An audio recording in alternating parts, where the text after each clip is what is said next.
Good evening, everyone. It's 6:30. I saw that. Call the meeting to order. Yeah, I saw that. Welcome to everyone that's here in the room. Please sign in on the sheet of paper. To everyone who's online, we welcome you. So glad you're here. We need, in order for us to take proper roll and keep track of things, we need your name to on the screen to represent your first and last name. For instance, I see an ML on the screen. Could you please use the three buttons in the upper right-hand corner to indicate what your first and last name is? I see a citizen. That won't be acceptable. Others seem to be fine. If Carol's iPad needs to be switched to Carol whomever. And then if that doesn't happen soon, we may ask you to leave the meeting. We may make it possible for you to leave the meeting. So please get your name changed. So we can see first and last name. Good call there, Austin. All right, welcome to everybody. I'm going to ask Rusty to read our rules of procedure. Okay. The Select Board has adopted a set of rules and procedures for its operations.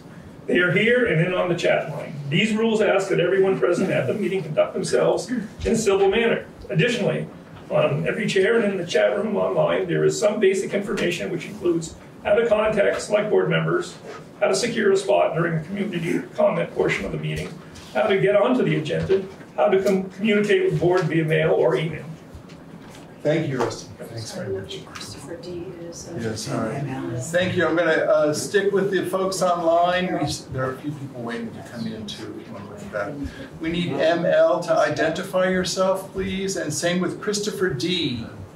If you could identify yourself, that would be great.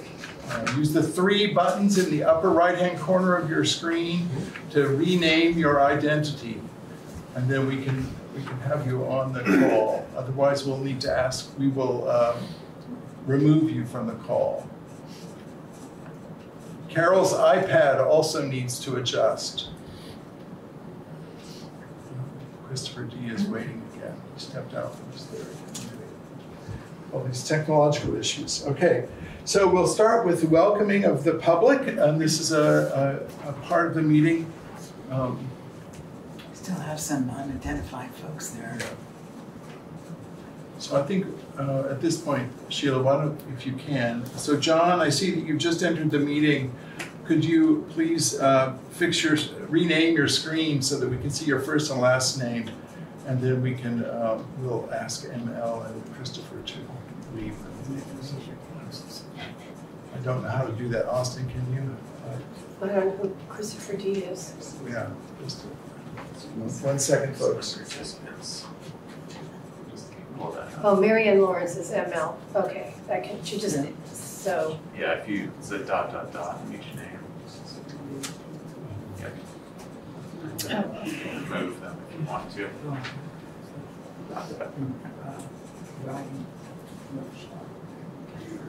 or put in the waiting room if you want.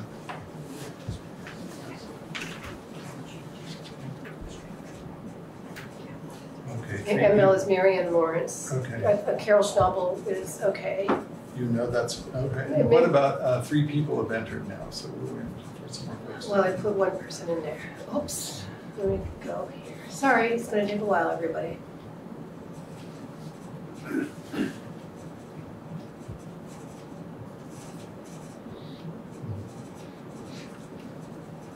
Nice yellow lines here.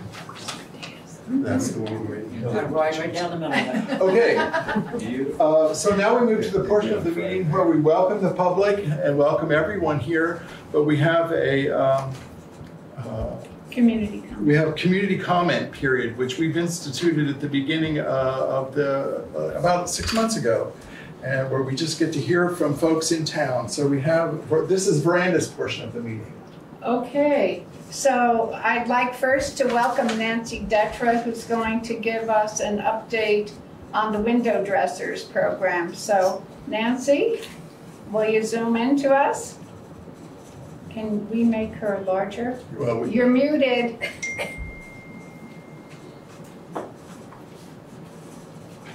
Sorry. Nancy? Mute. Okay. You can hear me now? Yes. Okay. Well, hello, everyone. So do I take up most of the screen? How am I looking, Zon? You look fantastic. We're going to fix you here in just a second. I have a little model window insert that I wanted to show, but I don't know if. Okay. Can you see this? Yes. Yes. Is an interior storm window. What it is it's a wooden frame that has plastic on the back and the front. So 2 layers of plastic with 3/4 of an inch of air in between. So it has a lot of insulating value. And for people, and it's got a foam edge. It was measured specifically for someone's window. This is just a model, but it would be the size of a real window. So the foam makes it fit tightly, so you don't end up having drafts, which some of us have in our old windows.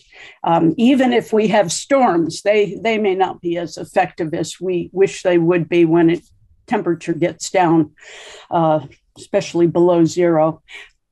So we're making these right now. This week, the project is going on at the Winston Prouty campus in the old Austin gym. And the reason it's the Guilford Energy Committee who put this project together. It's sponsored by a nonprofit up in Maine, but we took it on to do here.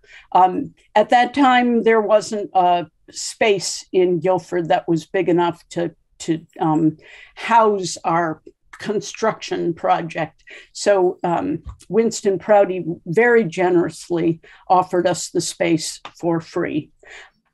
So we're using that space. We have volunteers from all over the area who have signed up for window inserts, had their windows measured by some more volunteers, and then they come during the build part to actually build the windows, not their own windows necessarily, although they may handle their own window, but it's for a community of people to serve a community of people in building these inserts that lower fuel bills and keep people warmer.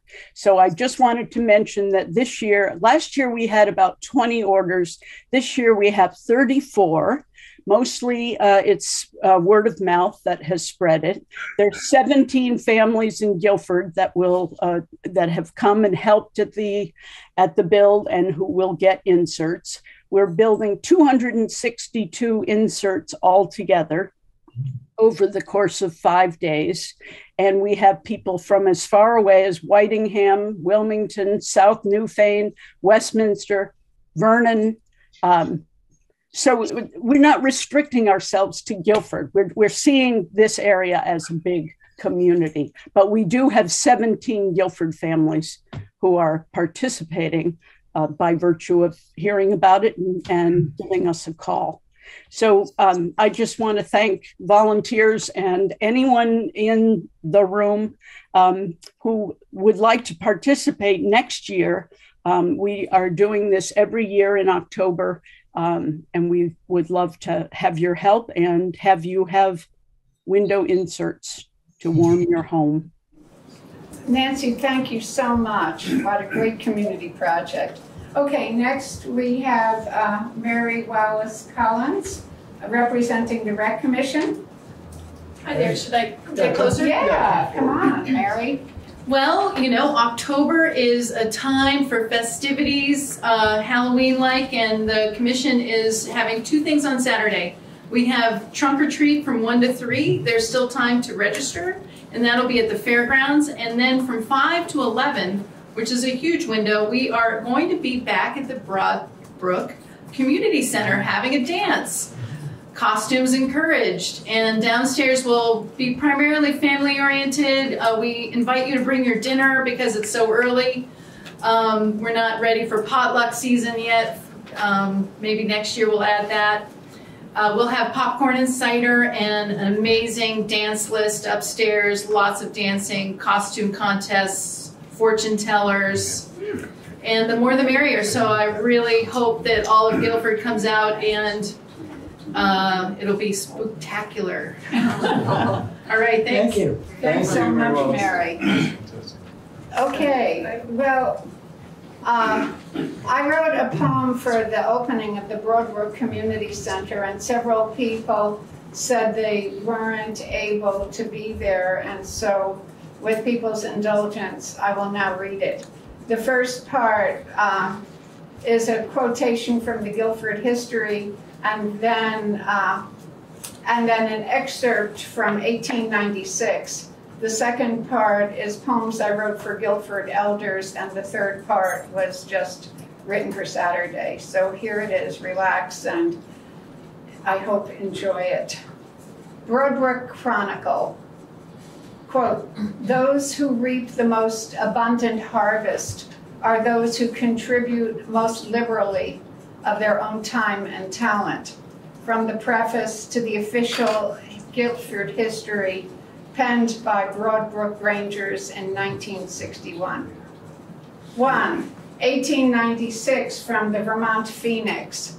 "The people of Guilford are to be congratulated on having such a live, energetic order as the Broadbrook Range, for through their efforts, a handsome and substantial building has been erected as a monument to their fidelity and perseverance. One is impressed with the solid appearance and convenient arrangement. Numbered hooks will accommodate 150 articles of clothing. A kitchen is equipped with all the modern conveniences for a crowd. All the rooms are finished in hard pine. Upstairs is a seating capacity of over 300, a stage with a good assortment of scenery, all that amateur plays will call for. It has a handsome drop curtain with a scene from Ben-Hur, the chariot race. Everything about the building is first class, and one good Granger said, 'It is too good for us,' but we don't agree with him." The opening drama, bound by oath, was followed by a dance and chicken pie supper. The building was filled to suffocation. Thank you, Vermont Phoenix. 2. Squares and reels. With foolery and fortitude in winter's past, our neighbors wooed. They scoffed at blizzards slung on chains to swerve and mingle at the Grange. Fiddle, flounce, then strike a match, converse, rehearse, propose, attach. We made a go of it, I guess, that sweet momentum after yes. Years do-si-do, then promenade, the caller halts, the piper's paid. Ah, foolery and fortitude, what precious wisdom we've accrued. Tend what's old and make it sound. Raise the Grange Hall, set it down, stronger ever than before. Let spirits dance across the floor. Ken and Pat, who drilled our well. Mimi, who picked chanterelles. Marjorie back with Emery. Promenade through memory. Lucy and Abijah Prince, driven out and honored since. For eloquence and bravery, we mark their place in history. 3, last part. October, the before the burr. Sun bless us as we gather, weary of weariness, sick of malaise, giddy with gratitude, primed for praise. There's majesty on every ridge. Who spoke of drought-dull foliage? As autumn doffs her golden gloves, let's say nature's labors of love are matched by neighbors' hearts and hands with skills and wiles such work demands. Rend, transcend, amend, and spend to resurrect our treasured friend. Oh, Broadbrook Center, splendid Grange, what secrets lodge within your chain? Who dug the ancient stone-lined well below the crawl space? None can tell. How did your rituals unfold to light the load of winter's cold? Who recalls that New Year's Eve? 250 revels caused the heave, a sinking feeling and a crack, 11 years propped on a jack. Where is the lift we must be shown to elevate our ancient bones? What new farmers will fill your larder, move the produce, sell or barter? How did you shift from bricks and mortar, from shiver my timbers to apple pie order? Who will script your future scheme, will stitch together common dreams and reawaken cellar to rafter, Guilford's happily ever after. Thank you. Okay, after that love poem, over to you. Thank you. Thank you. Ask him again. Folks, we're going to move on with the agenda. I think, yes, we should broader, there we go. General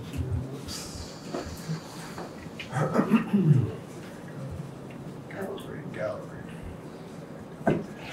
We have one phone caller identified as, could you please identify who you are? 646-322. Could you please identify who you are?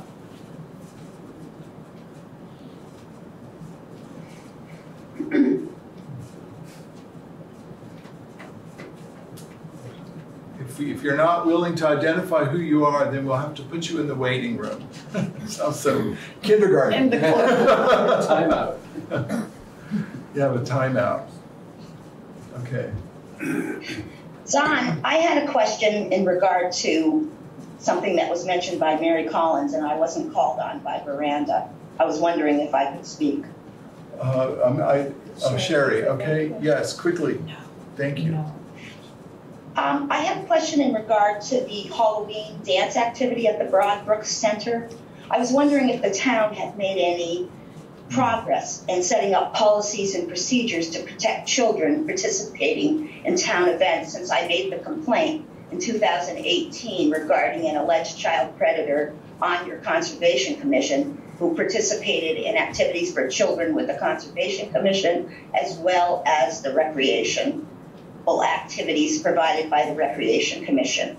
I'd like to know if you have set up policies and procedures to protect children, especially in these multi-age settings. Thank you, Sherry. We'll look into it and we'll get back to you. Thank you very kindly. 3 people have entered the room.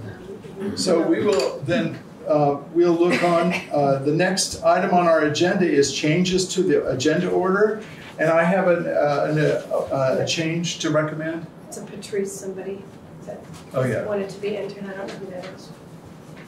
I do. Pennington? Okay. And then there's Patrice Pennington, Patrice Pennington. but she should put her last name. Yeah. Everybody else has been asked to. Okay. So we have one change in the agenda order. I will read it because it deals with Vermont statute.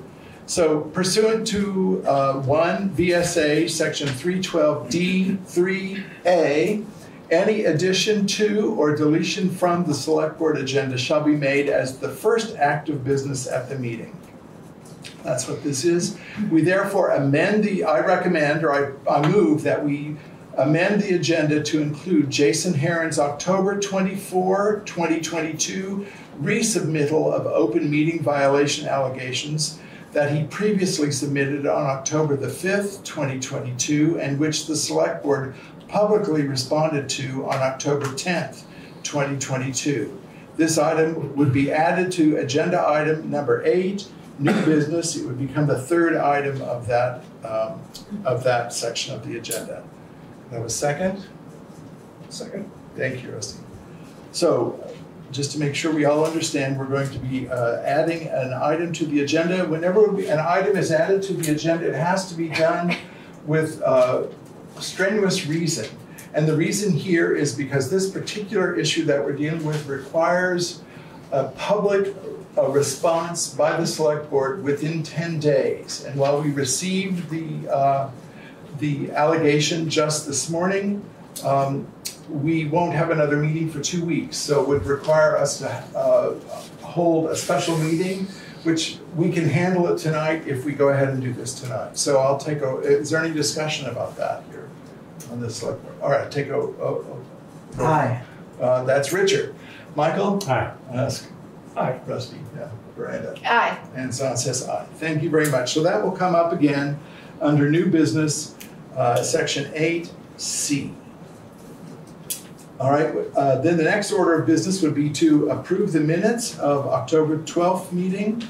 And I would just like to note for folks on the call that just generally what we're hoping to approve here this evening is a set of minutes that's remarkably long for our normal minutes. So anyone who has interest, be prepared to look at those minutes. They're quite long, as tonight's will likely be. So I entertain a motion to. I so move. Thank you, Richard.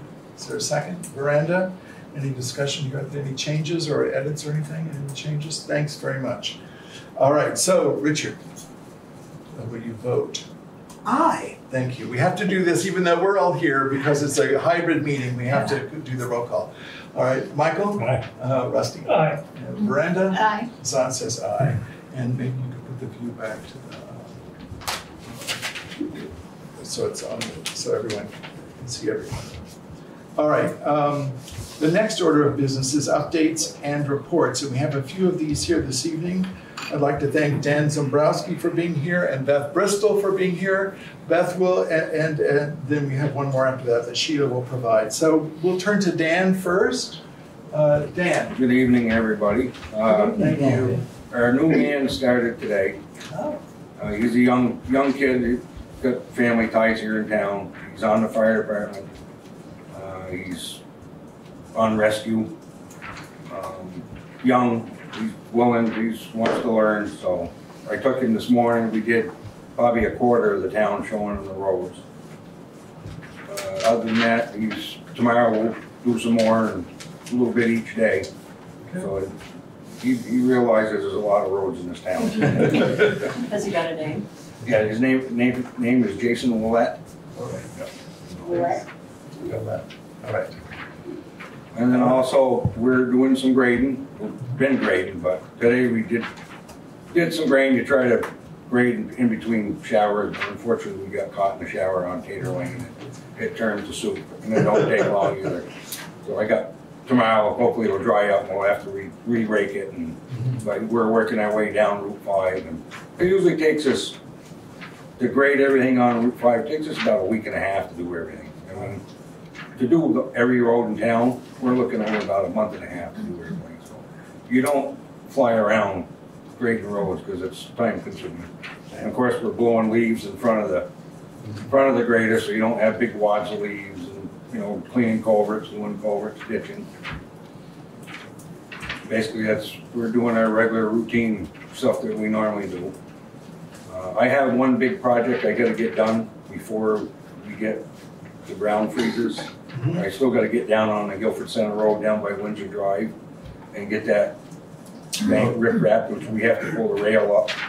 And I'll get one of the locals with a big machine because we're going to have to dump it in the brook and then reach and pull it back up. But I already have the permit for that. Had it since last year, so. But that's got to get done soon, so.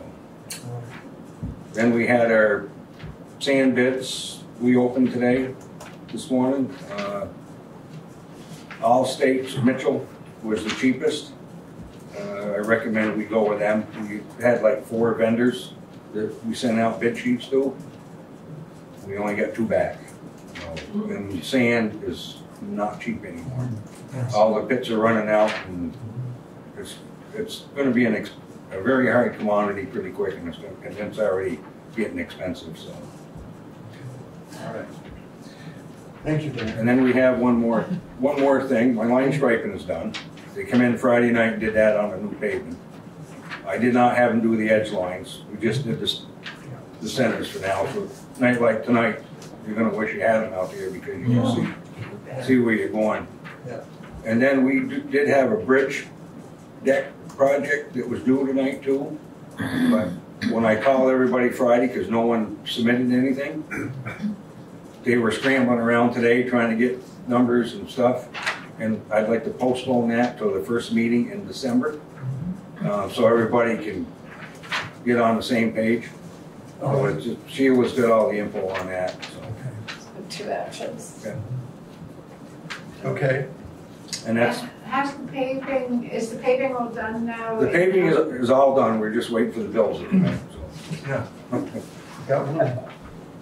And I do have, I got some patching I got to do down on the Hollow Road. I wished I had just had them gone down and shimmed a couple spots here and there, but we'll just have to hand do it. So that's try to get that done before the plant's close in November. So all right, we'll be busy. Sounds like you are busy, Dan. That's really not done. Thank you very much. Thank you, Dan. Steve has his Wait, hand up. 1 second, please. You need to have a motion to accept the All States Mitchell bid for sand. Don't we need to see it, actually? Dan, do you have the? Do we need to see the bid for, you'd just like us to? I'm recommending we go with Mitchell. It figures out to be $12.87 a yard versus last year we were paying.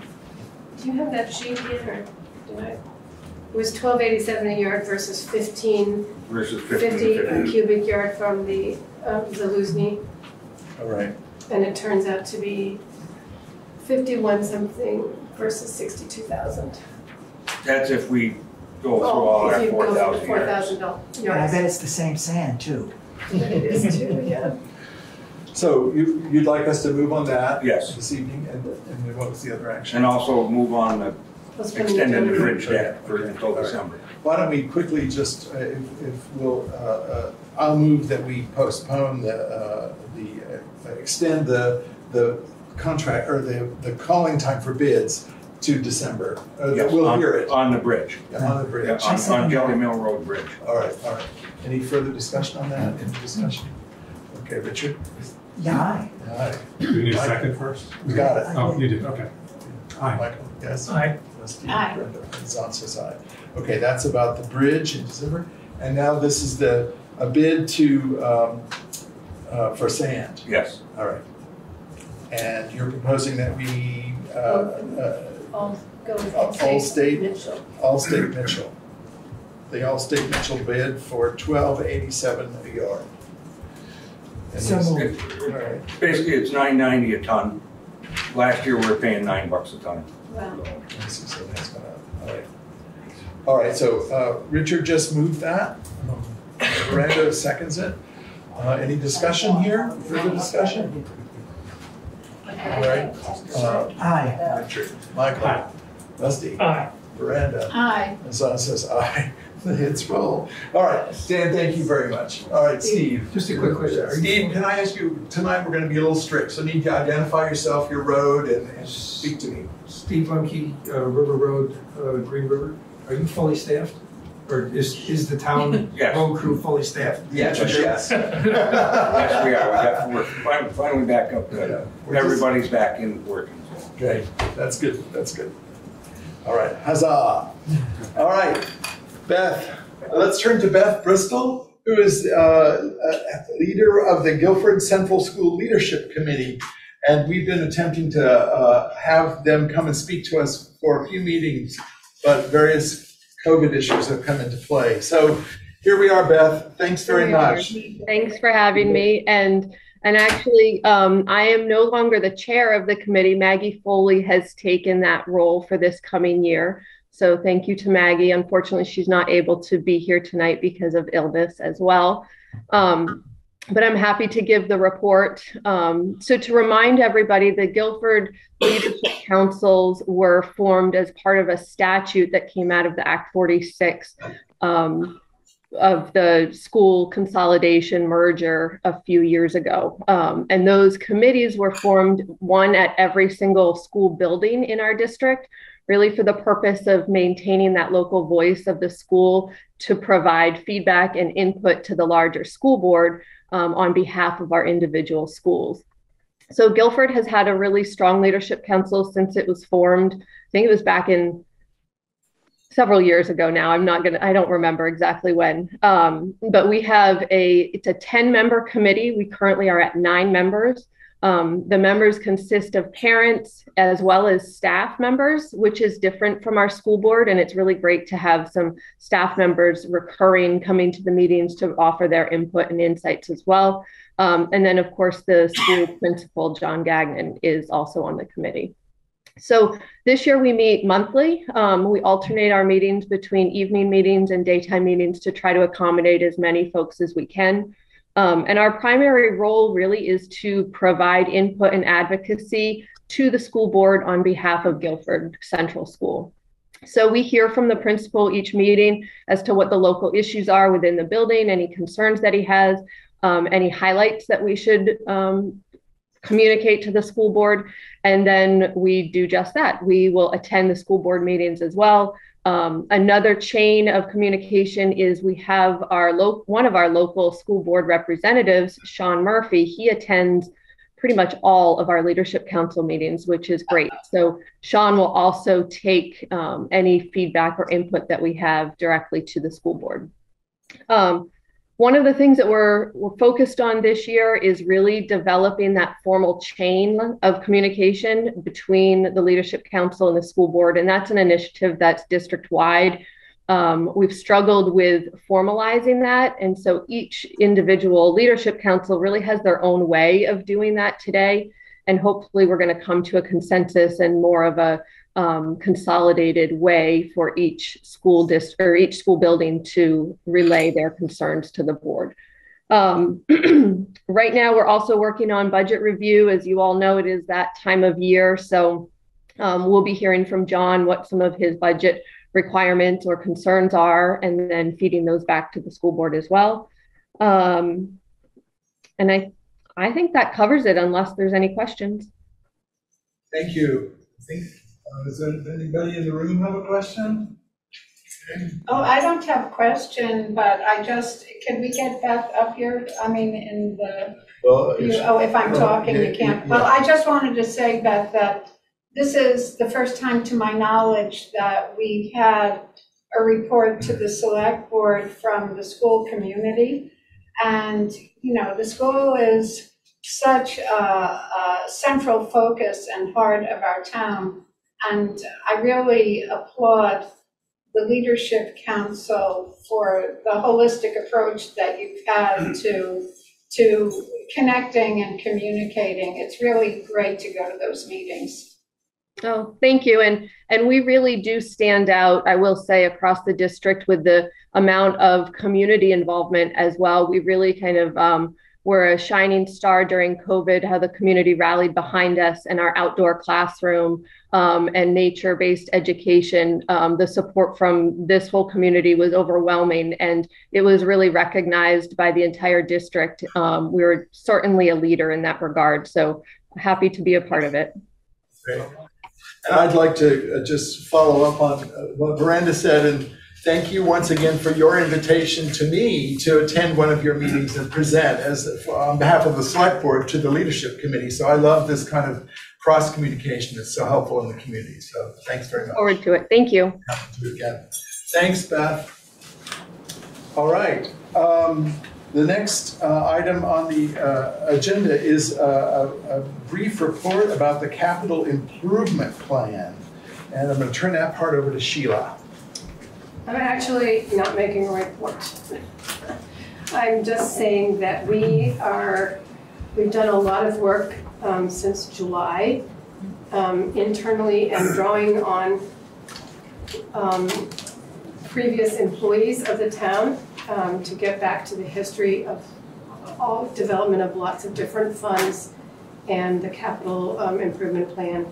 And tomorrow I'm working with the NEMRIC, our financial software program people, a consultant who's coming here, and with Pete Hetzel, who worked as the assistant treasurer for a number of years and was instrumental in helping bring the finances to order in about 2008 and 2009, long before anybody on this committee or at this table was on the select board. So we will be working on pulling together figures based on a lot of research that's been done so far, and we hope to have something. I don't know what's going to happen tomorrow. I think we're going to get a lot more information and a lot more clarity on where things are. Great. Okay. Thank you for that, Sheila. Thank you. All right, folks, now we'll move to the next order of business section of our agenda, which is old business. And I say once again, this is business that the Guilford Select Board has already addressed in the past in one way or another, and we are revisiting it or a different facet of it today. This is a request to reconsider Stony Hill Road right-of-way. I should say it's actually the South Stony Hill Road. And we have here in the room online with us are Roman Nemeth and Paul Belagore. I won't attempt to. Oh, there's Roman. Why does it say Nemeth there? I thought you were Roman Nemeth, but when I saw that, that's I would like to ask. We have prepared the material in a PowerPoint format. So if you would be able to share, because it's it's better than us talking. And that would be able to share it. Yeah, I see. You're doing it from there. Yeah. I see. Okay. Yes, but I cannot. I'm disabled. You would need to allow me to. Yes. We need to. You did it. Yeah. You did that? Yeah, not to make him a co-host. Yeah. So. Oh, I see. How long is your presentation? Would you say? It's like 5-7 5 slides. Some of them are just pictures. Okay. So we'll try to leave it to 5 minutes if possible. For sure. All right. I'm just going to look for you online here. No, you just go here to share screen. Share to Zoom. And then you Share screen. To Zoom, if you allow me to present. Share. The Zoom. Oh no, you don't. Okay. I don't have anything on here. He's got it. Yeah, I know. I'm sorry. I was trying to get to his to make him a host. Participants. Joined. I was just going to. Okay. Oh no, we're good. We're good. Yeah, you can. This is a whole new experience, everybody. There it is. No.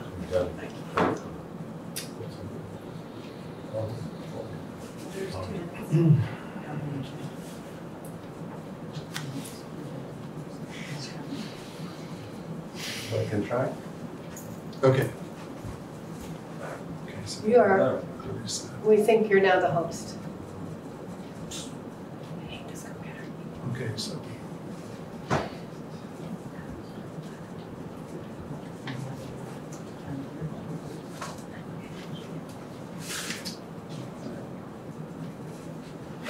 Aha. Something's happening. Something's happening.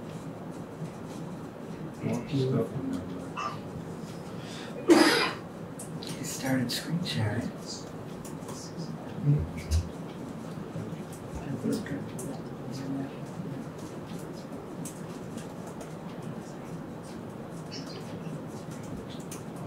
Nope. The browser crashed. The computer just crashed? No, It's here. All right, so I think in the interest of time, we'll need to move ahead, or we could postpone this for another board meeting, if that would be, that's not a good thing. We drove far away. All right. Are you on Guilford Open for the Switch the order. to Guilford Open As in on the Wi-Fi? on the Wi-Fi? Yeah, I'm on the Wi-Fi, you know. Wait, you need to be on the Guilford Open Wi-Fi. Yeah,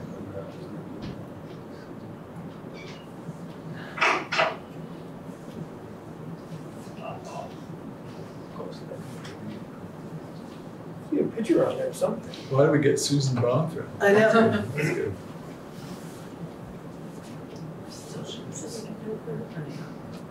I can do it manually.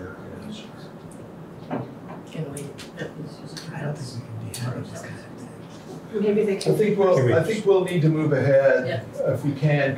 Were you willing to speak to us and maybe send those to us for another moment? If you can change the order, can you come later? If you Can't do that at this moment, I'm sorry. We needed to have done that earlier. For future reference, I might suggest anyone who ever wants to show us any and have a PowerPoint or anything like this, we'll do better if we know ahead of time. Okay. Yeah. So we'll share it by email. Okay. But we can present it now. If you want to come talk, that would be great. Come forward. Introduce yourself, Roman, and Roman Nemeth, yes. Owner, and then Nancy Cohn, owner 2546 owner, and that's the request to consider to reverse the order or the decision to upgrade the road from category 4 to category 3. And today that's to establish the facts around it and really establish that it's not necessary to upgrade the road due to the fact that I don't know if Selectboard is knowing the information that we sold actually property to Paul Brattleboro for the reason him to build access road for his biking village. That's the section around our house of Stony Hill, which is used also as an access road to the biking village. So we would like to have that reversed, and there are a number of reasons. One big one is also that would be destroying the end of the Stony Hill Road, which was the original road going all to the Greenfield. And the stone walls and everything around it would be gone. We have also documented some images, pictures from there and how they would look afterwards. Then also protect our property, because the road will be going 7-8 feet by our house, and at the same time there will be more traffic than now.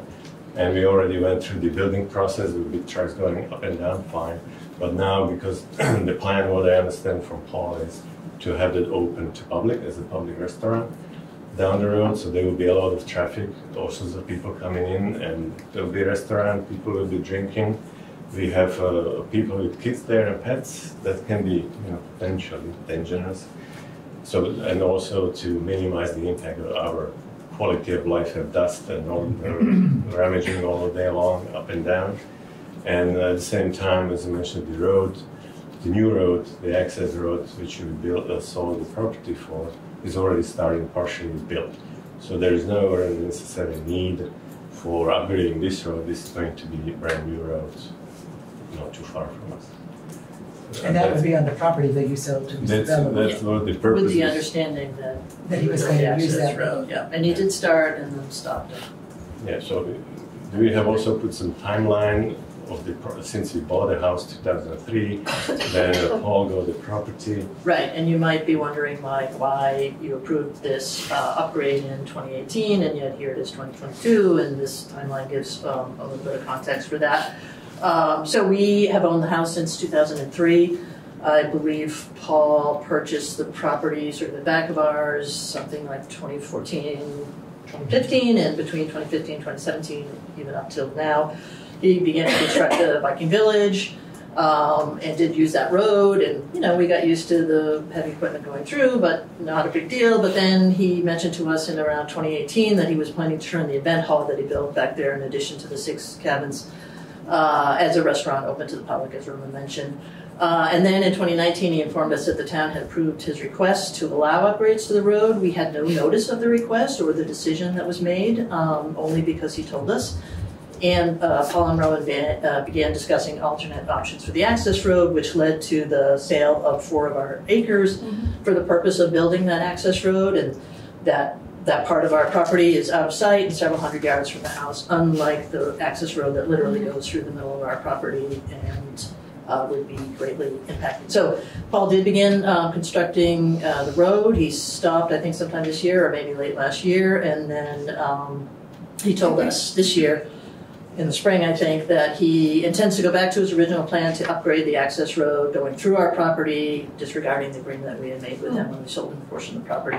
And he also informed us that he might sell the village with the plan of including the partially built access road. So that there is that option to have that access road, which would not disrupt our property and quality of life. So in sum, I guess, the impact on our property and quality of life, and we've already mentioned most of this, is the decrease in value and also the historical nature of our property. The road upgrades could be up to 4 feet on each side, which will result in the road and traffic coming within about 10 feet of our house and attached garage, and also roads being destroyed. In our front yard being impacted as well. It could come into our front yard over the stone walls. We do have a few pictures, which I guess we could sell you. I will send in. This is the images for what is today, and this is what would be the widening of that road. And this is from the other side, looking from the woods. If you put that down and hold it, then maybe he's zooming in, so just can put it down. I will share obviously. Oh, that's useful. That's my crude visualization of it, but it's pretty accurate. We put the flags in so we can not exaggerate too much. It's about 4.5 feet on each side of the road to be, and because there is a slope on the right side, the road cannot be extended that way, but to be more extended towards our front yard. Yeah, so that's that again. Yeah, and that's our sort of front yard area where we, in the nice weather, spend quite a bit of time. So. This side, yeah. Anyway. And this is the plan. The dotted around the house, that's the extension of the house. As you see, the kind of fainted within the dotted is the original, grade 4, I guess. The town plows it, which we appreciate, and we're ready to discuss how there will be a plow all the way from the Weatherhead Hollow Road to our house, to the driveway. That's as a public access to, during the winter also, to neighbors and whoever, as a public road, so they park there. We have a little parking area for that purpose, so we can discuss further on that part. And right. Yes. And what I wanted to also, this is the section what we sold. There will be the part on the top, the zigzagging, and then I show another picture. This way, the last one. I guess I could have done it before. This way. So this is the thing on the right up corner with the red lines. That's the proposed, and that's the road Paul started building. That's what we agreed right after, or a few months after the approval of upgrading the original Stony Hill. So this was what we came up together, and his engineers, they did calculation how they would work, cost and whatnot. And eventually, as a result, we sold them the section, the 4 acres to build it. So that will be the proposed road to be. And the left side, already Paul started building, filling the valleys in there and knocking trees and such. That's what we have at this time. Okay. All right. Thank you. Thank you. So Thank you very much. Send those. Yes, I will. Okay, thank you. Okay. All right. So What we're going to ask Paul to speak. If he has an interest, we'll listen to what he has to say. We'll hold, probably won't make a decision this evening, but we'll move on to it as soon as we're able. All right. Thank you. Thank you. I'm actually here as Paul's attorney.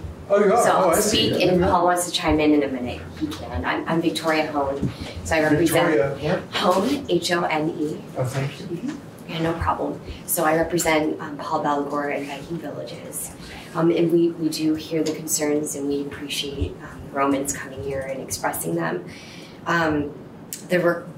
The permit that was issued back in 2019, Paul Brattleboro and Viking Villages went through the permitting process. To our knowledge, notice was sufficient. I know that when the 2019 permit was issued, the select board actually took 2 weeks before they decided to make a final decision to make sure that the public was aware, that people had time to respond. And there were 2 written responses. The Romans, however, did not provide written responses, and I'm not sure if they were owners at the time. I believe they were. I might contribute something of to course, that. Sure. So I looked at the minutes from the August 26th meeting, in which that was granted, and Mr. Belagor had been asked to communicate with the abutting landowner and said he had not been able to do so at that time. Okay. Just so you know. And it was not the town's, I don't know that it was the town's responsibility. And I can't find a record that it was done by the town, but Mr. Belagor was expected to do that. Okay, so to our knowledge, notice was sufficient and there was no written comment saying or stating otherwise that they had any opposition to the permit that was being issued. Additionally, this is coming up 2 years after the fact, which is quite challenging because Mr. Belagor has put in an investment of $10,000 to $20,000 to upgrade the road and to bring it to Class 3 standards, to repair it and improve it. After the permit was heard, the principles of permitting that was issued, and the principles require finality, reliance, and estoppel. Those are reasons to keep the permit in place. Otherwise, it does degrade and depreciate the value of the decisions the select board makes when you guys do issue a permit, that it has weight and it has finality, and that's a very important thing. Because, and again, Mr. Belagor has relied on that, which is why the work has been done. Any agreement regarding the road and the land that was sold for that additional road and a possible option for the Romans that they sold to him is outside of the scope of the permit and shouldn't really be discussed or really acknowledged in regards to the select board's decision regarding that permit. So I do ask that you keep your purview limited to the permit that the select board issued.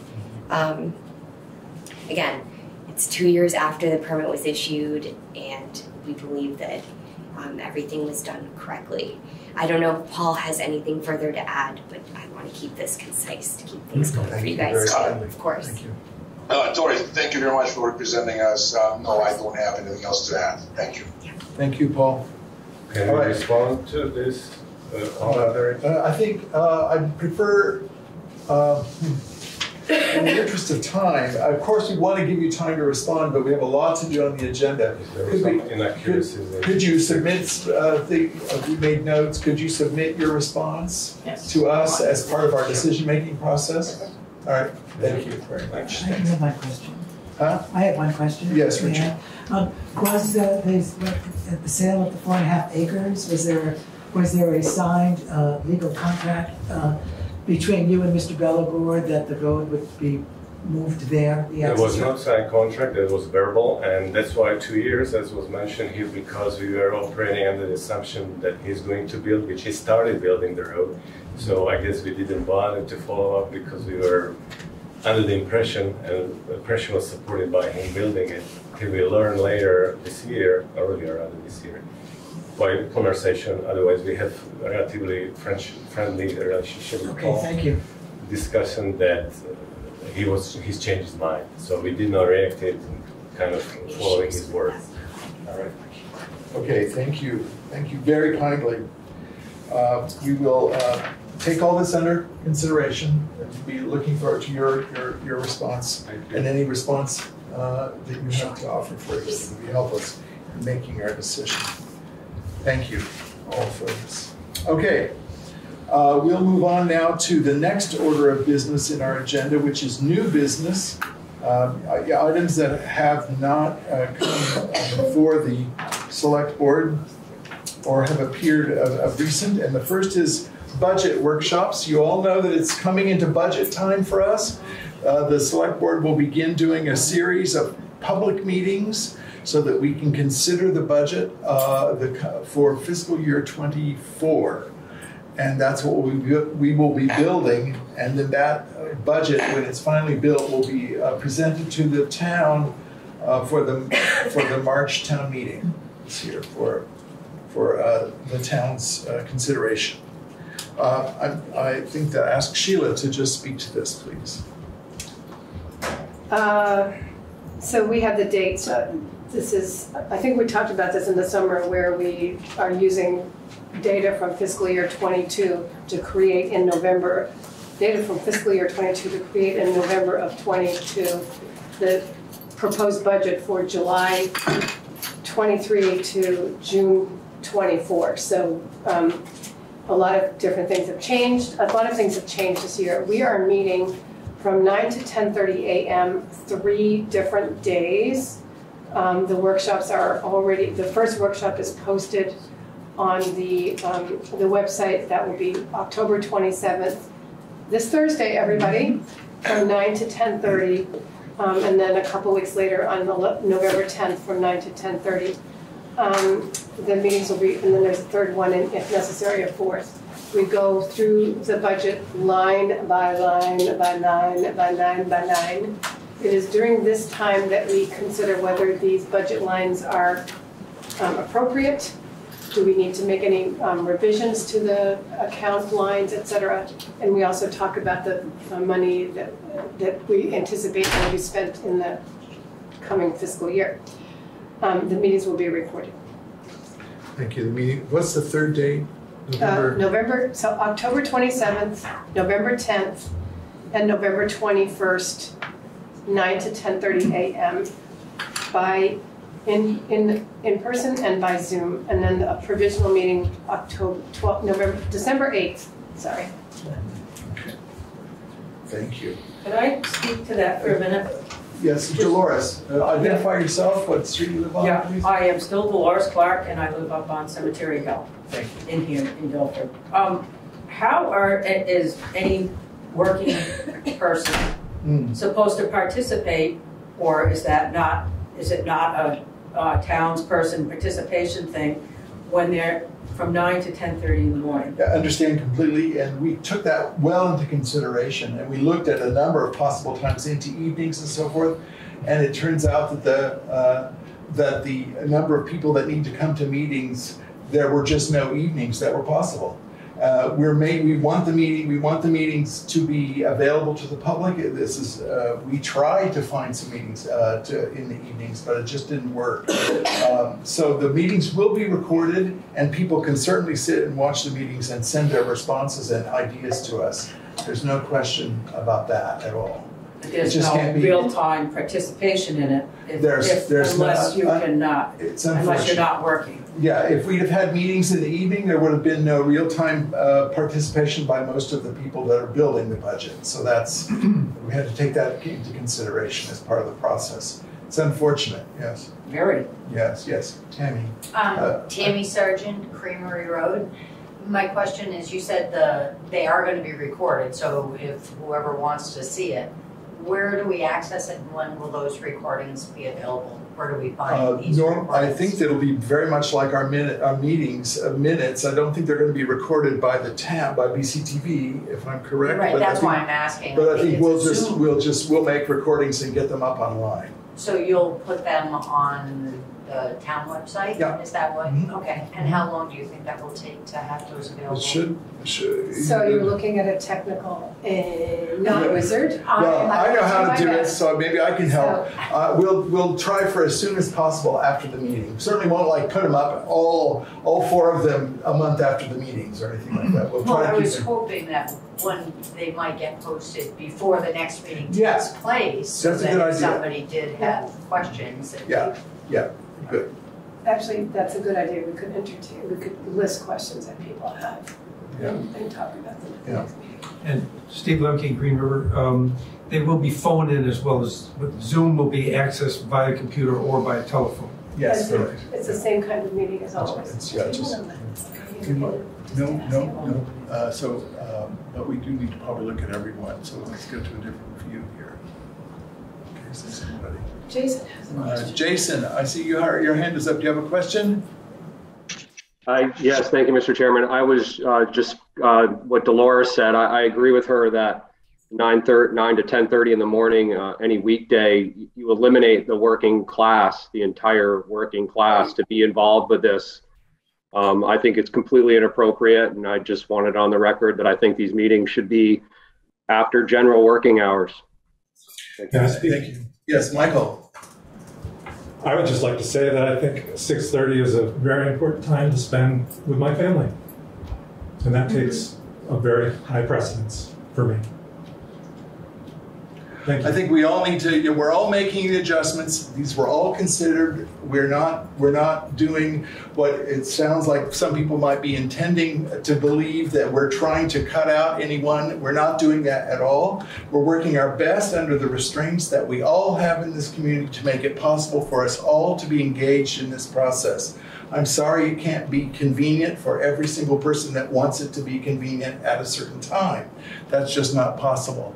We have worked at that, but here we are for now. So we'll go forward this way this year, and maybe in another year we'll aim for a different approach.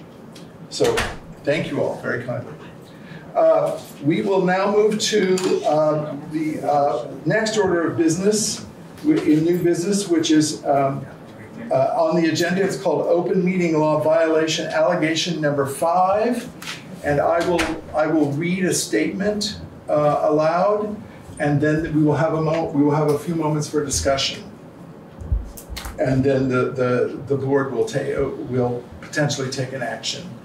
So I'm reading. This is a prepared statement that was prepared by our lawyer. I will say at the very front that part of this allegation, in this allegation, there is a request that the allegation be read in full at this meeting. I will not do that. That allegation will be made public with the minutes of this meeting, but I will not take the time it requires to read that entire allegation. The Select Board has seen the entire allegation. It's our job as representatives and folks who work for this community as volunteers, as the Select Board, it's our job to understand the breadth and the depth of the allegations. We think we understand them. So our lawyer has created a statement that we can read to the public to give you a sense of what's going forward, which we trust and feel good about. So I'll read that now, and then we will open for discussion. On October 14th, 2022, Jason Herron alleged that Select Board Chair Zon Eastis violated the open meeting law by consulting with the town attorney without Select Board approval on the topic of whether Select Board member Richard Wazansky has a conflict of interest in matters involving the Guilford Free Library, or that the Select Board violated the open meeting law by meeting as a quorum privately to authorize Mr. Eastis' contact with the town attorney. Mr. Herron's specific violation claims are the following. I'm reading quotes. There has never been an open meeting discussion to contact the town's lawyer for this legal advice. If advice was obtained on the aforementioned subject, it was done by Eastis without being given joint authority, which can only be obtained in an open meeting. 2, in quotes. There has been no open meeting discussion that released Wazansky of his well-established conflict with the Guilford Free Library.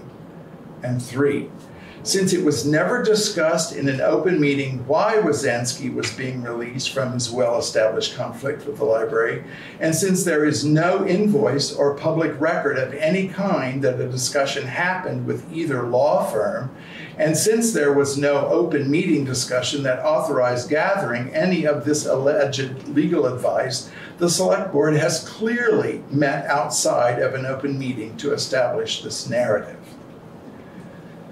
So that's the allegation that's in front of us. I have a response that I would move at this point, and then it will hopefully it will be seconded by a board member, and then we will move into discussion. The response is, pursuant to VSA section 314B2, the Select Board is required to respond publicly within 10 calendar days to a written notice of an alleged open meeting law violation. So thus we are here. The response is, Select Board Chairman Zon Eastis did not violate the open meeting law in contacting the town attorney for advice. Mr. Eastis is authorized as a Select Board member to seek advice from the town attorney without approval of the full board, and this has no implication on the open meeting law. Additionally, the Select Board did not meet as a quorum privately. So that would be the response. I open up for discussion here. No, you moved that. I moved that. I need a second. Thank you. Thank you, Veranda. All right, so I will open it now for discussion here among select board members, if there's any.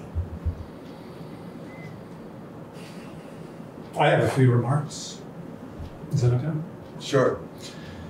I support you, Zahn. I also support the good people of Guilford. We, the select board, want nothing more than to carry out the business of the town in a peaceful and timely manner. I will not support false, angry rhetoric. The bullying and harassment we are being subjected to is unhelpful and counterproductive. This is abusive, plain and simple. I'll say it again, abusive, and it needs to stop. Thank you.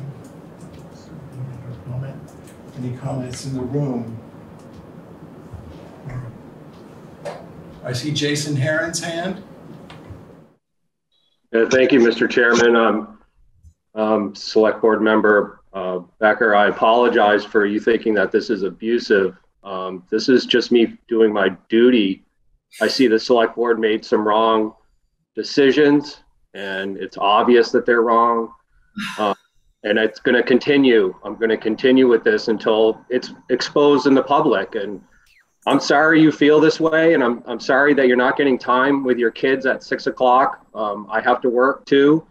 And you ran for a select board. This is your role. You took on this responsibility, and to think that I'm bullying you because I'm using the state statutes that were given to me is frankly, you're bullying me. It's the pot calling the kettle black. I merely want this to be in the open and want this to be in the public so that the whole town knows this is going on. And instead you're accusing me of bullying you. It's outrageous, but I'm going to continue. I have no choice. And the select board could simply meet with a mediator with me like I've offered, and we could get down with this and just finish it. But I apologize for anything. But I have to continue. I have no choice in this matter. Thank you. Thank you very much. Any further comment? Okay. I have a question. Yes, have you looked into doing the mediation Yes, thing? I will speak to that later. I will speak to that. Have looked into it for sure. Okay. All right, it's coming up. Okay. Definitely. So I'll call the question then. I'll read it once again. That I would move that the select board has determined that no violation of open meeting law has occurred. So. Aye. Aye. Aye. Aye. And Zahn says aye. Thank you. So that violation, that allegation of violation is put to rest at this moment through that action. Thank you very much. Somebody has their hand up. I don't see a hand up. I don't see a hand up. Susan Bonton. Is it appropriate for me to speak at this point because I'm not at the meeting and I didn't hear whether anyone outside the meeting could talk? Yeah, Susan, not right now because right now we just are getting, we will give you a moment. You will have time in another moment. I'll open it back up. You'll hear. Okay? Thanks. Listen. All right, folks, then we move on to the next section, which is the new added business that we have for this evening. Let me get it here. And that is that we have now in front of us, as of this morning, we have a new agenda item, and I will read it as it stands now. It's working under the same principle that we're working with Vermont state statute in that we need to be, it's a written request or a written allegation, so we need to be responsive within 10 days. Thus, we're responding. So happens on the same day because we were able to get this managed. Here I will read it and then I will make a motion and then we will ask for a second and we will discuss it. Mr. Heron has resubmitted 2 allegations that he previously submitted on October 5th, 2022. The Select Board considered these October 5th, 2022 allegations and publicly denied the allegations on October 10th, 2022. The statement that I would suggest is that the Select Board will not consider these allegations for a second time, as the Select Board has already considered these allegations and made a decision pursuant to Vermont State Statute Section 314B2. So the motion for this evening would be pursuant to Vermont State Statute 314C, following a denial of a violation, a person aggrieved by a violation may bring an action in the civil division of the Superior Court. Can I have a second? Second. Thank you, Michael. Is there any discussion? Do we need to reconsider this evening? Is there any? Jason, your hand is up. Yes, thank you, Mr. Chairman.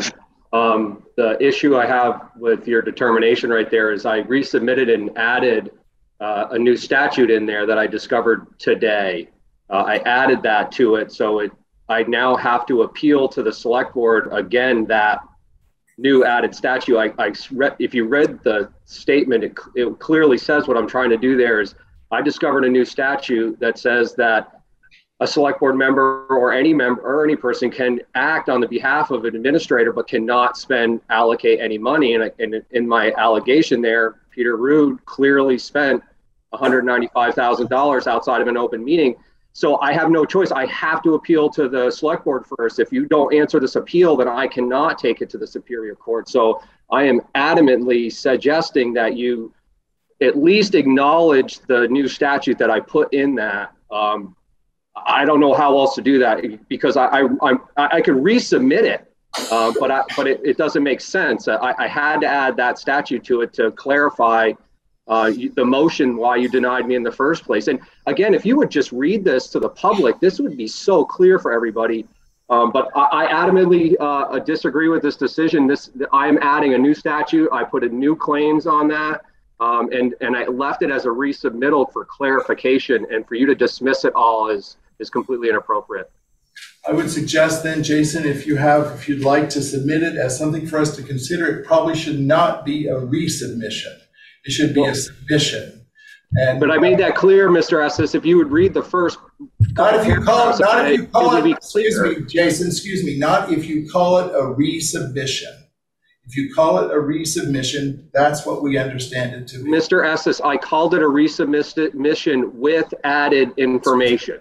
So I could take out the resubmission and just say added information, and we could go through semantics things just tomorrow. Submit it as a completely new issue, and we can address it. Thank you. Okay. Just for the future, my name is Eastus. My last name is Eastus. Eastus, sorry. I play hockey, Easton, I should know that. Sorry, yeah, I understand. But again, whether I said this as a resubmittal or not is really irrelevant. Thank you, you're finished. I see another question. Right. There's a question from Rick Pennington. Rick Pennington, where did you go? Oh, there you are. Hi, can you hear me? Yes. Rick. Oh, yeah, hi. You have a comment? Yeah, just a comment that I agree with the decision to deny the resubmission with new information. It just seems very clear based on the information that I've heard that that this is not a violation. Maybe it's a point with regard to way things were done and whatnot, and somebody doesn't like it. But I just heard something in the foundation that I just couldn't agree with from Mr. Herron. I think he talked about Mr. Rood authorizing expenditure of $195,000. And I just think right at the outset, that's a huge mischaracterization.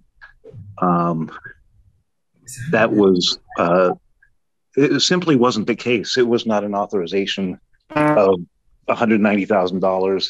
Excuse me, Rick, that's not what I'm talking about. I don't mean to interrupt, but I'm talking about $195, not $195,000. He called the law firm and got some information, charged the town $195, not $195,000. That's a completely separate issue than this one. And again, I understand why you don't understand this, because this refuses to read this to the public. Fair enough. If I could just finish, even there, I would just. Sorry, we have a request to call the question, which we will go ahead. do. I'm sorry. Thank you very kindly. All right. Let's see. The issue that in front of us is that the Select Board has determined that no violation of the open meeting law has occurred and that no cure is necessary. I will take the vote. Richard. Yes. Michael. Aye. Rusty. Aye. Miranda. Aye. And Zahn says aye. Thank you. Now for the next part of the agenda, I will be making a report to the Select Board and to the community about requests, claims, allegations, appeals, and a suit. It's a few minutes long, so I'm going to make this report and I'm going to ask the community to listen, and there will be opportunity for discussion at the end. It won't be a discussion. It will be, we will have opportunity for folks to make comment as we go forward. So, do we need to mute someone? Let's see. Looks like, sorry, she's, all right. So, my name is Zahn Eastis. I am the chair of the Guilford Select Board. I offer this report to the Select Board and to the community at large. I seek to advise the Select Board and the community out of a concern for what appears to be the intentional use of lies and misinformation and distraction to gain a platform. I will lay out a number of facts, and though I could speak of related reports from multiple community members, I will limit focus here to instances of lies, misrepresentation, and distraction that have come up only before the Select Board. To set the context, in the past 7 months, the Select Board has responded to requests for records from 5 Guilford residents and 1 from the West Coast.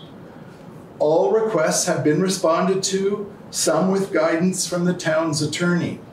The language of these requests ranges from entirely civil to downright surly. For example, one person wrote, "Seriously, what kind of fascist dystopia do you think you're living in that you get to hide public records from the public? You guys should be utterly ashamed of yourselves."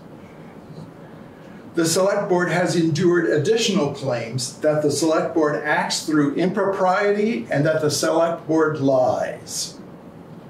The Select Board has responded to multiple allegations of violation of open meeting law. The Select Board has responded to formal and informal appeals of Select Board decision-making, and the Select Board is currently involved in a suit against the town. Let me state clearly, though, Guilford citizens are guaranteed the right to seek information and clarity from their government. The Select Board upholds the use of appropriate access, formal and informal, by all residents. During the onset of the town administrator's serious illness last winter, the Select Board was inadequately equipped to respond to records requests in a timely fashion. Vermont statute is very clear about the timings for response to citizens' requests. The Select Board responded as it could, but under the circumstances, we fell short. Over the past several months, however, and with the able assistance of the Assistant Town Administrator, the Select Board has kept pace with these issues in a timely fashion, all according to statute. On average, the Assistant Town Administrator and the Select Board Chair spend between 6 and 16 hours per week addressing the kinds of issues I listed just a minute before. Because statute is very clear about allowable response times, the hours spent responding to requests are then hours that we cannot spend addressing the town's ongoing business. Additionally, to address these issues fully and properly, the Select Board has already, in the first 3 months of this fiscal year, spent just over 100% of the year's budget for legal fees. At its last meeting, to cover future related costs, the Select Board approved use of reserve funds to cover unanticipated legal expenses during the remainder of this year. This evening, in the 2 previous agenda items, you heard a 5th allegation of violation of open meeting law, as well as a resubmittal of 2 previous allegations. All these allegations come to the Select Board from a single citizen.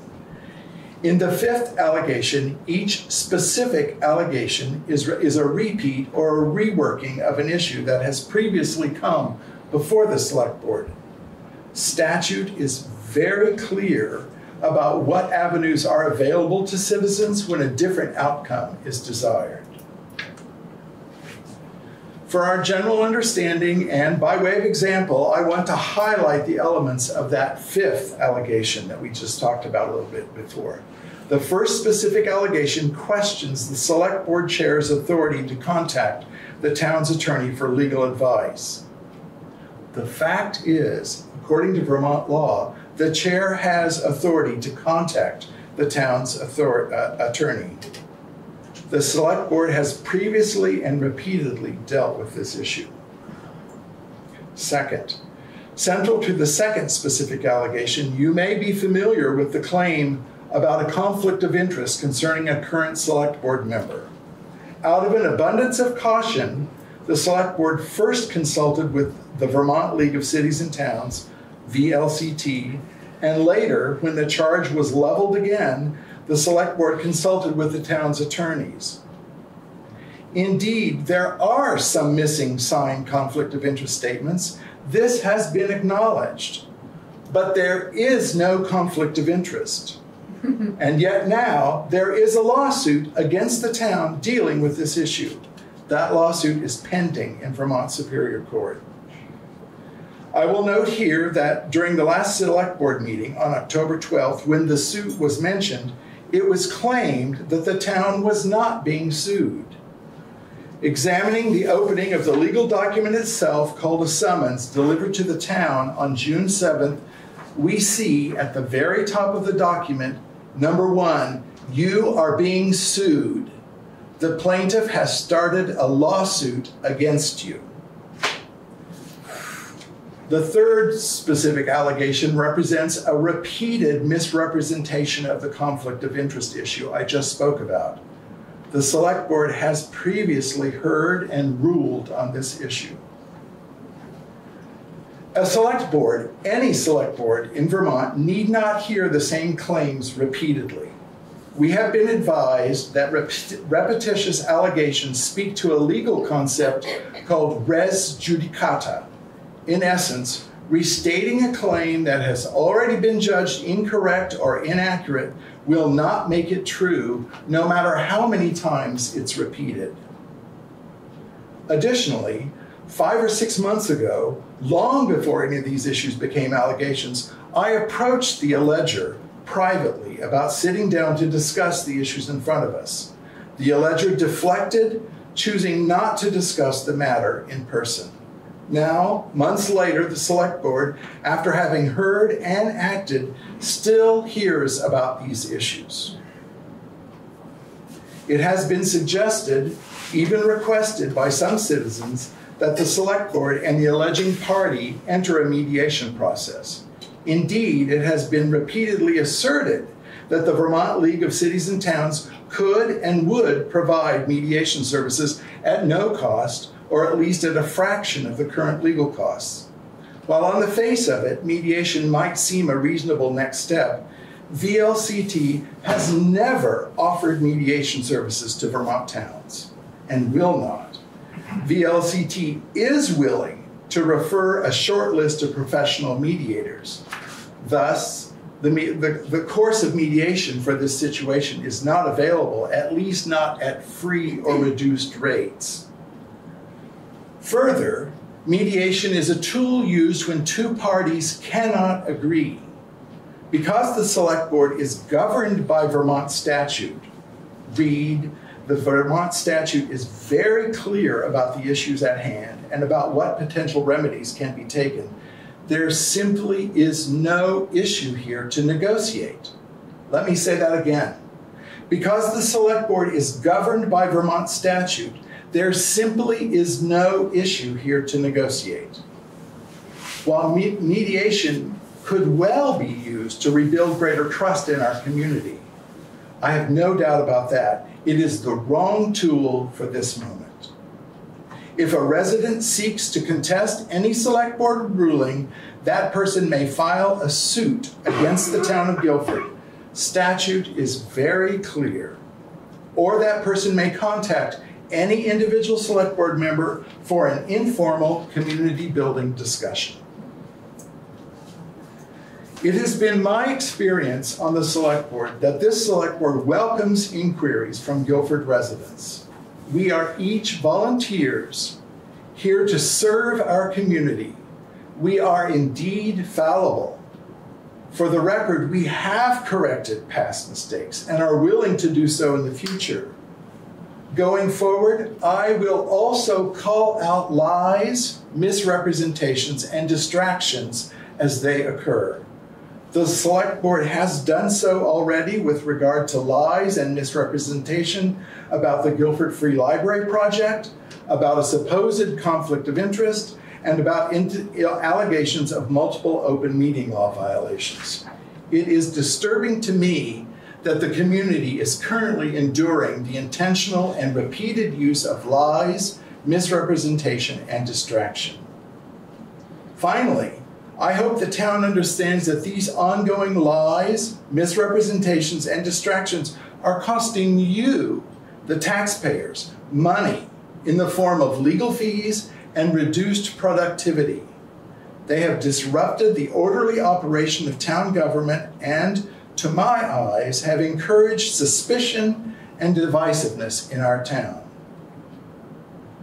It is my firm belief that Select Board members individually and together wish to proceed with goodwill, openness, and clarity to carry on with Guilford's work. On a final note, I was deeply inspired by the opening of the Broadbrook Community Center on Saturday. I was especially struck by the words that Town Moderator Rick Zamor offered in closing. With his kind permission, I adjust the final bit. Rick said, "Let us welcome new opportunities to connect and care about one another here in Guilford. I would wish that we all might honor this vision. Thank you, and thank you for listening. Thank you for hearing." I move that we accept that report. Don. Thank you. Is I there a will second? second. Thank you, Mike. I third it. All right. Is there any conversation or is there any discussion here among board members?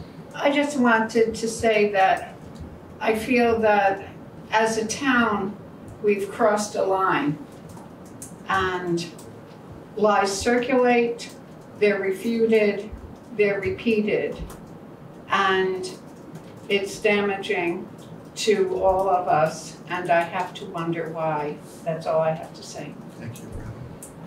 Thank you, Zon. I thoroughly agree with your assessment. Zon, the Select Board is being harassed and bullied. Our town is spending an inordinate amount of money on legal fees for the same allegations that are being presented over and over again. They've all proved wrong. It's my hope our community will understand what's going on here and use their voices to counter these unfounded attacks. Any further discussion here at the Select Board? All right. Thank you. Is there any comment?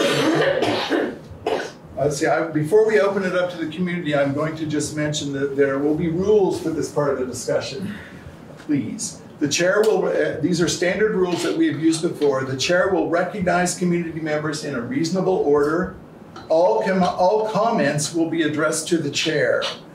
The chair will hear comments only. All questions will be assumed to be rhetorical. The chair will not respond, nor will board members. There will be no engagement. Commenters are asked to be brief. I reserve the right to stop a single comment after 3 minutes. A warning hand will appear from Michael after 2 minutes at the beginning of each person speaking, and comments will be limited to 1 per person until everyone has had their chance to speak if they have anything they'd like to say. Susan must be. All right, thank you. Go with Steve. Steve? Steve Lemke, Green River. I'm always a fan when there's an argument or discussion going on to say to people, how would you really like this to end? So regardless, in my mind, of who's bullying whom, when, under what circumstances, where we have to be at any given time or something else. Mr. Chairman, I'm asking this question through you to Mr. Herron, but directly through this. Has Mr. Herron ever indicated what result he would like to see come from these allegations? Because I see a clear path here to argue this all the way through to the end of the year, spend $25,000 for the privilege of doing so, finding out that the allegations 1 through 2 had some merit, 3, 4, and 5 have none, and then we're back to, okay, now what? Now what is supposed to happen? What will be done with the information, even if they were all negated or if they were all verified? So at some point, I would like somebody to make a statement, not about the allegations and the legality of them, but what is the final result that Mr. Herron or anyone else would like to see come from the allegations and these lawsuits? Thank you, Steve. See, Susan Bonfin had wanted to speak earlier. So Susan, I see your hand. Can you hear me? Yes. Yes. Yep. I just wanted to say, along with my husband, we live in South Belden Hill in Guilford. And I have been very deeply impressed with the patience and fortitude of the Select Board. And I want to convey our sincere gratitude to you for the hard work you've all been doing despite this disturbing and misinformed campaign of harassment and frivolous lawsuits that are wasting your time and our money. Thank you. I'll call next on Ann Ryder. Thank you. I echo what Susan says. I will say, having served on the Select Board for many years, this breaks my heart to see the Select Board completely overwhelmed by this kind of work, which is not work. There is so much real work the Select Board needs to do, and they are not being allowed to do it because they are having to spend their time just deflecting lies, lawsuits, allegations. The amount of time that is required for these responses is taking time away from the real work a Select Board should be doing. And it just makes me feel very sad. When I was on the Select Board, I had disagreements with many people, and yet they were civil. There was not the assumption that someone was lying to you. There was the assumption that you had a difference of opinion about a certain decision. And that was healthy disagreement. This is not healthy. This is all about suspicion, about making allegations of lying and undermining and all this stuff. And I just find it really, really, really sad. And I am so sorry that you Select Board members are having to put up with it. And I can't imagine who would want to sit in your seats and who would want to volunteer to be on that board in this climate. Jason Herron. Thank you, Mr. Chairman. And I hear you, everyone in Guilford that's frustrated with this. And I feel your frustration. I'm really just trying to find some truth and answers here. You aren't. Hang on. I've been accused of lying, of spreading misinformation, but everything I've done has been out in the open. I've written everything down. I have exposed everything. I've referenced meetings. I have done everything by the book. When it comes to this lawsuit, that's the only terminology they allow you to use. I'm appealing to the court, the Select Board's decisions. That's my only method. Now, I have one question to ask to the Select Board. That is, before all the allegations that you've been approached with, have you ever, before today, this morning, have any of those had 1 VSA 312G on them. You are saying over and over again that I'm repeating the same thing. As far as I'm aware, because I wrote them, 1 VSA 312G was never used until today. And so for you to repeat that I am saying the same thing over and over again is a lie. Oh, you're the liar. There you go. So I as the select board before today heard of 1 VSA 312G. Thank you. Rick Pennington? No, have you heard of it? Hi. I will remind you that there will be no responses to questions. All questions will be understood to be rhetorical. Thank you. Well, you know, Mr. Lemke asked what I would like. I would like transparency is what I would like, Mr. Lemke. I would just like transparency. The select board is accusing me of lying, and I am not lying. It's all right there in the open. You can read it for yourselves. It's all there. They are, as Ann Ryder said, they are deflecting. They're not answering, they are deflecting all of this. So look, I have no choice. It's my duty to do this. I'm sorry for those people who think that I'm out to spend Guilford's money. By the way, I'm not using a lawyer anymore. I'm doing this all on my own. So that the Guilford taxpayers won't have to pay my legal fees if this goes to the first. So just. All right, Rick Pennington, thank you. Oh, yeah, hi. Yeah, this is all really unfortunate. I do feel a lot of sympathy for the select board having to be, I don't know, sometimes bogged down. It seems like a tremendous amount of time has been spent on this, and like you say, you're required to.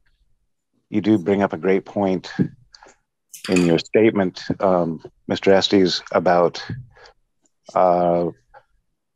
repeating the same allegations over and over again. And, you know, in the legal field court cases, it's res judicata. You know, once a decision has been made, then it's final. And Mr. Herron just brought up, fair enough, and I'm sure it's a legitimate point that he has not brought up that particular statute before, like with this present thing that he called a resubmission. But that statute was in effect back when he did bring the allegation in the first place. This is not a new statute. He had an opportunity to be heard on it before. He didn't know about or mention that statute, or if he had an attorney then, they didn't think of it. But the fact is, it was heard before, and it has been adjudicated, and the recourse in the future is clear. It's to take a case to the court. And I think the point's well made that at the select board level, it's time to it's time to look at things as final, and basically these discussions, they can be brought up, whatever appellate rights are available, but it's not to keep sort of going back to the same things that took place before. And just as a general comment, I've in my experience, I've seen that some things, I mean, not to be offensive, but you know, some things can be like tilting at windmills, and these things, like trying to go back over and over again, like, you know, a select board member spoke to an attorney, you know, and it wasn't authorized, or if it was authorized, it was with a, you know, an improper meeting of the, you know, unnoticed meeting of the select board. It's really just absurd. The world just isn't going to operate if everybody has to, first of all, it's not a requirement under the law. And second of all, good thing it's not a requirement under the law, that things have to be that particular, and that, you know, I wouldn't like it if our select board and whatnot, they couldn't consult legal consultation to make sure that they're operating within the laws. I mean, it's again, to me, it's, I mean, no offense, but it's almost like much ado about nothing. But in the meantime, it is causing a great amount of time spent and some bad will among Mr. people. Bennington. Thank you. Anyway, thank you very much. Okay. Thank you. I see Nancy Detra.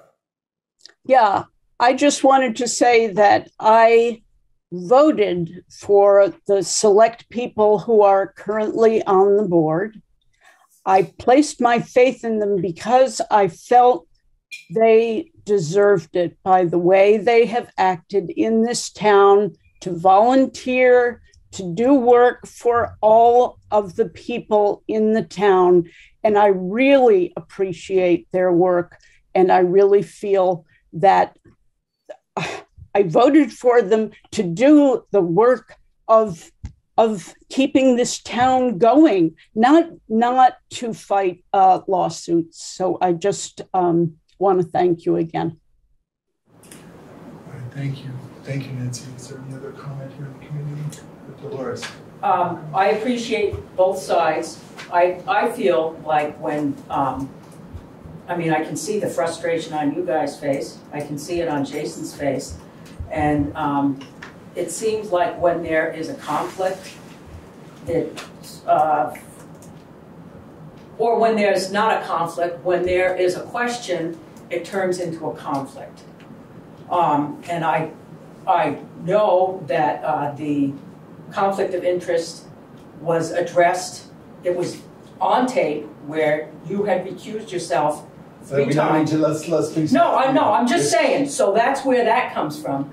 So like it's so for Jason to bring that up and have it not be addressed, and then it just snowballs. It has just like snowballed into something that it seems like the original thing wasn't addressed, and then everybody's getting mad at one another, and it's at this point it's like where it shouldn't really be.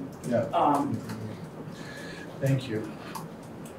All right, I think that we will call the question for. Somebody wants to know how to raise their hand. Marty Ramsberg.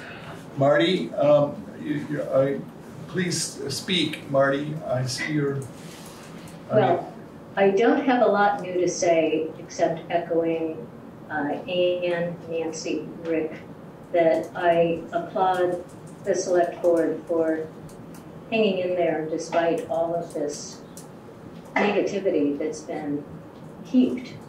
And I would echo as well Steve's question that I'm not sure, it's my sense that the only acceptable resolution is the one that the person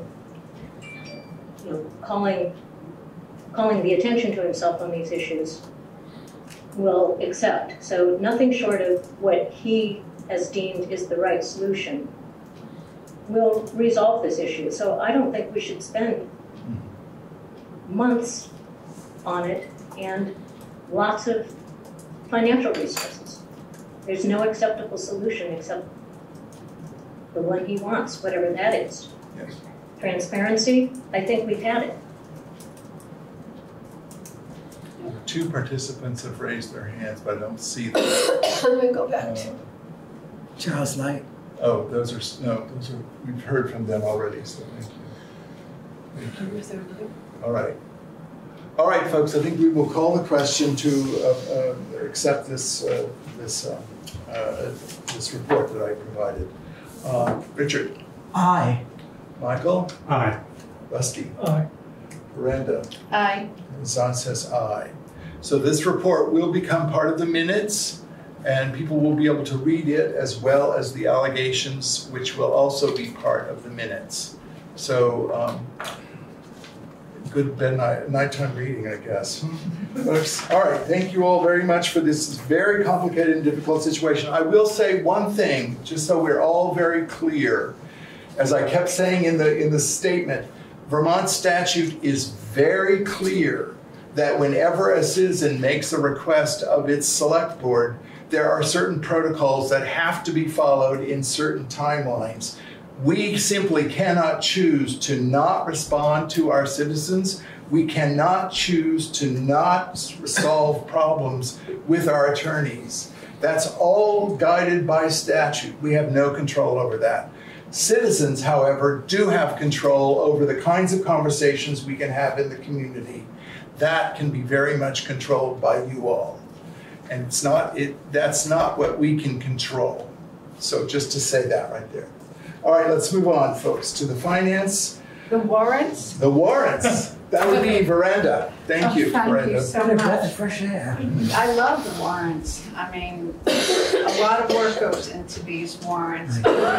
Penny and Sheila, I mean, Danielle. and these. Danielle. Danielle, of course, I'm sorry, I wouldn't leave out Danielle. The documentation is all here, and I'm merely reporting. I move that we pay the following warrants. Payroll week 10/9/22 for the sum of $6,332.93.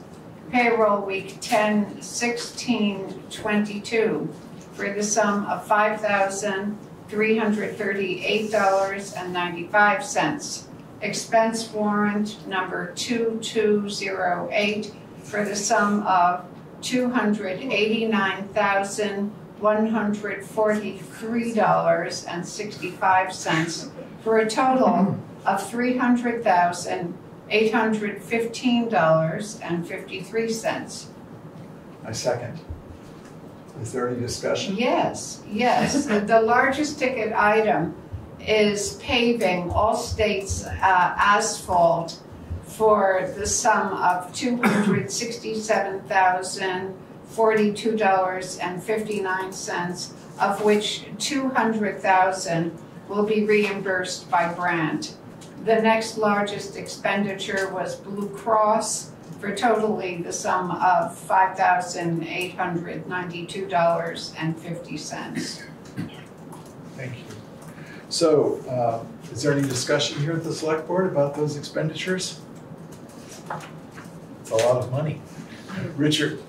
Aye. Michael? Aye. Rusty? Aye. Veranda? Aye. Zon says aye. Thank you. Those are all passed. All right. The next part of our agenda is called Other Business. There is none for this evening, so we'll move forward to communications. There are no communications to respond about this evening. Actions taken from the previous meeting. I don't even remember. Yeah, here I can look at it. The actions at our last meeting were we approved the minutes. We approved an action to regarding the Justice of Peace ballot. Yes, sorry. You went past the warrants without asking for comment from the public. Are we allowed to ask questions about the warrants?